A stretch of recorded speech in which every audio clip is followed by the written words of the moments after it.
సదాశివమయం. August 4వ తేదీ ఆషాఢ మాస అమావాస్య ఆదివారం రోజున ఈ చిన్న పరిహారం చేసి చక్కగా ధనవంతులు అవ్వండి. ముందుగా ఒక ఎర్ర జాకెట్ ముక్కను తీసుకోండి.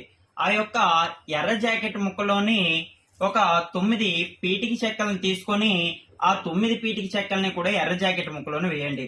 అదే విధంగా 9 లవంగాలను తీసుకోండి. ఆ 9 లవంగాలని కూడా ఎర్ర జాకెట్ ముక్కలోని వేయండి. అదే విధంగా 9 యాలకులను తీసుకోండి. ఆ 9 యాలకుల్ని కూడా ఆ ఎర్ర జాకెట్ ముక్కలోని వేయండి. అదే విధంగా 9 కర్పూర బిళ్ళలను తీసుకోండి. ఆ 9 కర్పూర బిళ్ళల్ని కూడా ఆ ఎర్ర జాకెట్ ముక్కలోని వేయండి. ఆ విధంగా వేసిన ఈ మిశ్రమాన్ని మొత్తాన్ని అంతటినీ కూడా చక్కగా మూటలా కట్టండి.